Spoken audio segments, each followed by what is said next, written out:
Woodruff was a professor at the University of Texas at Austin. And before he died, he had a final request. He asked his student, Curtis Sparrer, to publicize his book, Surviving Technology. We have it here, and Curtis Sparrer, now the principal of a PR firm, Bo Sparrer, and is here to share this book. So that's really an honor, actually. What do you think? Tell me about him and your relationship with him.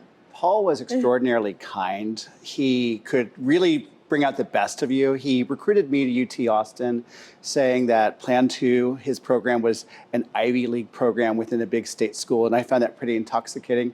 And so did my parents when it came to the bill. Right. But the thing about Paul is that he was really interested in how technology was changing us from the very early days about how light changed theater itself and changed how actors would react to people, to how AI is going to impact us today. Interesting. So what's the message of the book? The message of the book is that everything is theater, life is but a stage, and technology is hurting our ability to get the most out of life. If you and I are talking and one of us is on our cell phone, we're not really concentrating. And that goes from theater to the classroom to any sort of thing where two people are together. It's about the art of watching and being watched. And so his point is that we really need to be careful about how tech creeps into our life.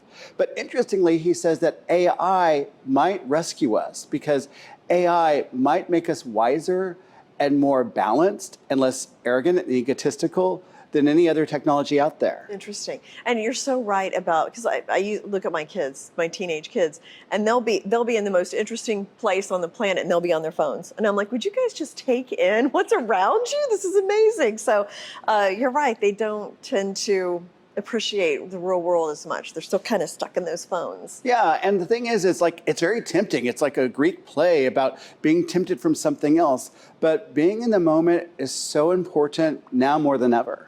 Yeah. So why was he an important professor for you? Well, Paul helped me in a really dark moment. Someone broke into my dorm room, stole my diary, and published the contents. Oh, goodness. Okay. And he really stuck with me, and I eventually became the president of the Plan 2 Students Association, and he was always with me. And so when he published his essay in the Washington Post that he was dying, we talked immediately. I published my story in the Dallas Morning News about what he meant to me. Yeah. And then we talked about his legacy, about this book and what it means and why it should get out there. And he made me promise that I would help publicize it. And so there'll be a big memorial for Paul at the end of the month of August, and we're going to be talking about Paul and his body of work. Yeah. So how did he deal with his death and knowing that it was impending? Like a philosopher would. He was thoughtful about it. He, made me think about my mortality and what sort of legacy I would want to leave. He's always a teacher through and through. So where can people buy the book? Who is it especially good for, would you say? I would say that it's good for anyone who wants to know more about how technology is impacting us, but wants to do it from a philosophical perspective. And you can get it on Amazon. Okay, awesome. Thank you. Only in paperback, though. It's not online. Not online. Oh, I love it. So he followed that technology all the way to the end, the anti-technology. Yep. There's nothing like reading a book anyway. A paper book. I love it. Especially during the summer. Right, right. Thank you so much, Curtis.